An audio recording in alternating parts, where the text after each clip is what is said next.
Hi friends, बहुत दिन है मो देह टे खराब रही जाता से लगी मुझे किसी बनई पार्नी। तो आज मुझे भावुँ कि गोटे नुआ रेसिपी करी। आज आम बनइबा मिठा खेचुड़ी। मो तो छोट पुआटा से बहुत दुष्टामी कर देख कौन हो आसला खोलीदे ड्र खोलीदेला पलैला। हाय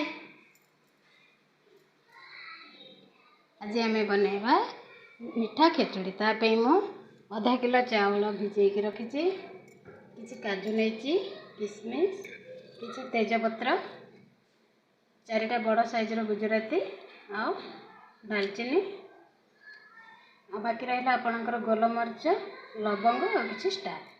ताप चीनी आवश्यक अनुसार पकेबा। चलतु आम ए स्टार्ट करवा। गैस टिके लगेदेबा।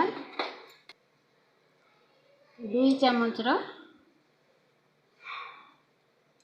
डालडा घी पकईदेबा। तेजपत्र को पकईदेबा। दालचीनी की गुंड कर पकईदेबा।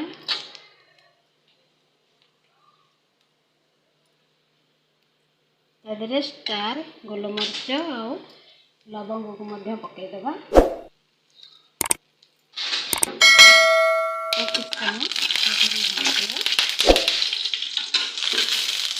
टिके लुहा कर पानी रही जाता से लगे चढ़ रहा मोर ध्यान रही।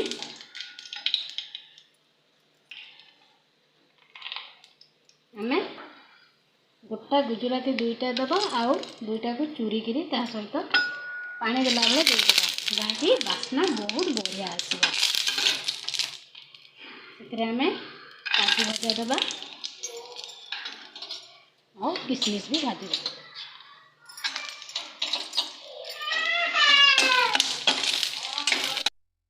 से चाउल को आम पकईदेबा। पकई सबू को एकत्र घाटिबा। एथरे स्वाद अनुसार लुण,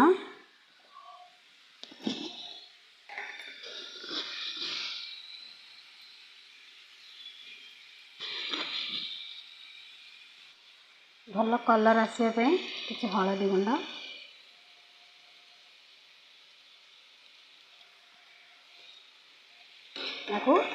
भल से घाटी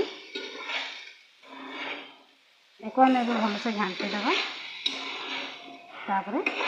आम प्रेसर रे करवा। जी चाउल तार डबल पानी दे करवा। एबे मु सबू चाउल भजा और बाकी मसला भजा तक सब प्रेसर रे ढाली देछि।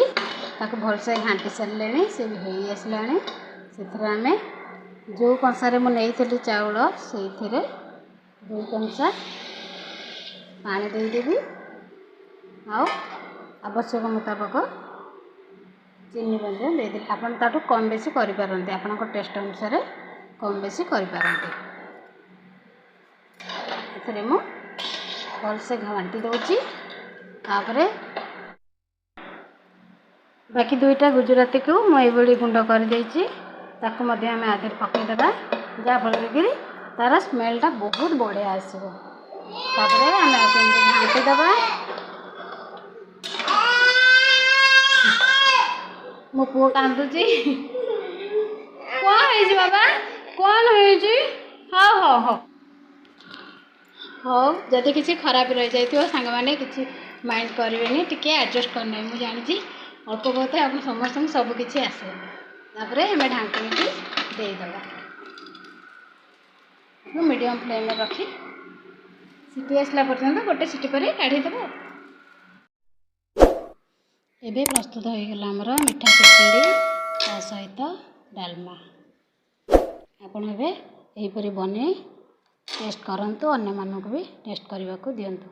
जदि मोर नुआ रेसिपी आपको भल लगी ताहले like, share, comment and subscribe करने को जमार भूलें दिंतु। भल हो मंद हो सबकि कमेंट आप दे पारे। Thank you.